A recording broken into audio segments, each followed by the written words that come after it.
रेखा ने 90 के दशक की शुरुआत में दिल्ली के बिजनेसमैन मुकेश अग्रवाल से शादी की थी, लेकिन ये शादी सिर्फ 7 महीने चल पाई थी। शादी के 6 महीने बाद ही रेखा को यह एहसास हुआ कि वो और मुकेश अग्रवाल एक दूसरे के लिए नहीं बने, और उसके बाद वो पति का घर छोड़कर मुंबई चली गई। उनके पति मुकेश अग्रवाल उनके पीछे पीछे मुंबई आते थे, घंटों उनके घर के बाहर वेट करते थे, लेकिन रेखा अपने पति से नहीं मिलती थी।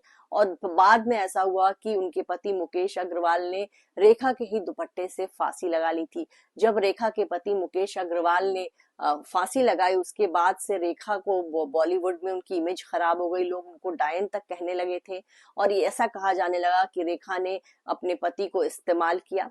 आपको ये बताएं कि रेखा रातों रात मुकेश अग्रवाल के साथ उन्होंने शादी रचाई थी। मुंबई के एक मंदिर में जाकर दोनों ने शादी रचा ली थी, और शादी रचाने के कुछ दिन के बाद फौरन बाद वो हेमा मालिनी के घर गई थी, और हेमा मालिनी को उन्होंने बताया था कि उन्होंने मुकेश अग्रवाल से शादी रचा दी है। रेखा के अफेयर्स के भी बहुत किस्से रहे। रेखा के अफेयर सिर्फ अमिताभ बच्चन संग नहीं रहे, बल्कि जब से वो बॉलीवुड में आई, सबसे पहले फिल्म मेकर साजिद खान के साथ उनका नाम जुड़ा। इसके अलावा किरण कुमार के साथ नाम जुड़ा, उनका नाम नवीन निश्चल से भी जुड़ा।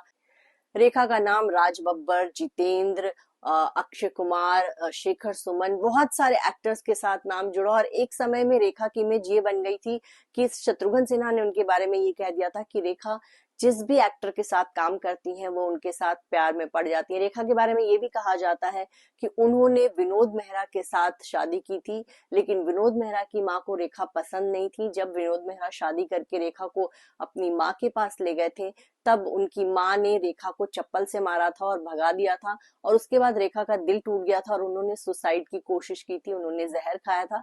हालांकि रेखा ने हमेशा से इस बात से इनकार किया कि उनका विनोद मेहरा के साथ कभी कुछ ऐसा रिश्ता था कि वो शादी के बंधन तक बंधे, लेकिन ऐसा माना जाता है कि रेखा ने विनोद मेहरा से भी शादी की थी, और अपनी माँ के कारण विनोद मेहरा ने रेखा का साथ छोड़ दिया था। रेखा के बहुत किस्से हैं। रेखा हमेशा से बॉलीवुड के लिए एक रहस्य रही हैं। रेखा का सिंदूर भी एक रहस्य है कि वो किसके लिए अपनी मांग में सिंदूर भरती हैं। 70 की उम्र में भी रेखा जब किसी पार्टी में जाती हैं, किसी फंक्शन में जाती हैं, तो अपनी मांग में सिंदूर लगाए रहती हैं। लोग कहते हैं कि रेखा न जाने किसके मांग का सिंदूर लगाती हैं, लेकिन रेखा का मानना है कि वो अपनी ब्यूटी इनहेंस करने के लिए सिंदूर लगाती हैं। कि रेखा ने लंबे समय से फिल्मों में काम नहीं किया, लेकिन बावजूद इसके वो बहुत रॉयल लाइफ जीती, और इसकी वजह ये है कि रेखा ने अपने पैसों को बहुत सही जगह इन्वेस्ट किया हुआ है, और इसी वजह से जो है वो आज भी बहुत रॉयल लाइफ जी रही हैं। रेखा की ब्यूटी भी एक रहस्य है। कहा जाता है कि रेखा अपने फिगर का, अपने स्किन का बहुत ज्यादा ख्याल रखती हैं, और यही वजह है कि रेखा आज भी सदाबहार दिखती हैं, खूबसूरत दिखती हैं। रेखा की ब्यूटी भी अपने आप में एक रहस्य है। वो योगा करती हैं, वो बहुत ही नियंत्रित भोजन करती हैं, और यही वजह है कि 70 की उम्र में भी रेखा बिल्कुल चमकती हैं, और नई एक्ट्रेसेस को जो है अपनी चमक के आगे वो फीका छोड़ देती हैं।